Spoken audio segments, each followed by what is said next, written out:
अस्सलाम वालेकुम दोस्तों, शेख नवीद हाजिर खिदमत है।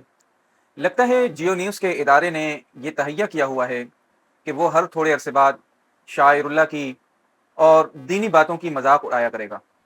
अभी हाल ही में एक बड़ी कंट्रोवर्सी के बाद जियो न्यूज़ 15 दिन बंद रहा, उस पर जुर्माना लगा और तौहीन मजहब के मुकदमात कटते हुए वो बच गया। उसके बाद एक और डॉक्यूमेंट्री में इस तरह की हालत हुई और अब जियो का एक नया शो सामने आया है, रियलिटी शो। ताबिश हाशमी उसकी मेज़बानी कर रहे हैं और उसके अंदर मुख्तलिफ किस्म के बड़े बड़े फनकार और आर्टिस्ट आकर बैठते हैं। अब होना तो ये चाहिए था कि इतनी बड़ी कंट्रोवर्सी के बाद जियो एहतियात करता, लेकिन अगर आप उस शो का फॉर्मेट देखें, उसके फनकार देखें, उनकी हरकतें देखें, तो यकीन करें बंदे की आंखें शर्म से झुक जाती हैं। आप सिर्फ ये क्लिप देखें जो कि ताज़ा ताज़ा उस प्रोग्राम में आया है।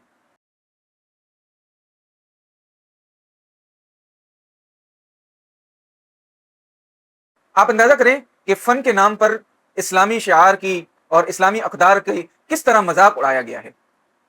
हदीस शरीफ में आता है, नबी करीम सल्लल्लाहु अलैहि वसल्लम ने फरमाया कि जो मर्द औरतों की मुशाबहत इख्तियार करें और जो औरतें मर्दों की मुशाबहत इख्तियार करें, उस पर नबी करीम सल्लल्लाहु अलैहि वसल्लम ने लानत फरमाई है। अब पैगंबर की लानत कोई मामूली लानत नहीं है। लानत देने वाला कौन है? अल्लाह का नबी। और इस लानत का क्या मतलब है कि ऐसे लोग जो ये काम करते हैं और जो लोग इसको पसंद करते हैं, वो अल्लाह की रहमत से दूर हो जाएं।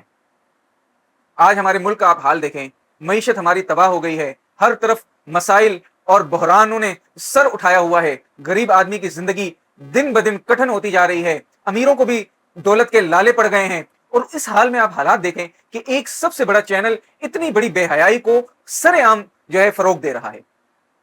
आप अंदाजा तो करें, पुराने जमाने में वो लोग हमें इंतहाई बुरे लगते थे जो कि खुसरे नशाया करते थे, और अब जियो ने यह काम सरेआम करना शुरू कर दिया है। मीर खलीलुर रहमान की रूह को कितना सवाब मिला होगा ये खुसरों के मुजरे देखकर।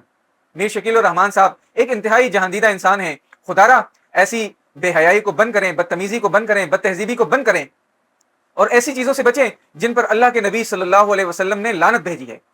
एक मरतबा तो आपका इदारा बच चुका है, लेकिन यकीन करें अगर आप इसी तरह शायरुल्लाह की तौहीन करते रहे, दीन इस्लाम का मजाक उड़ाते रहे और उन चीजों को करते रहे जिस पर अल्लाह के नबी सल्लल्लाहु अलैहि वसल्लम ने लानत भेजी है, तो फिर आपके ऊपर पकड़ आ सकती है।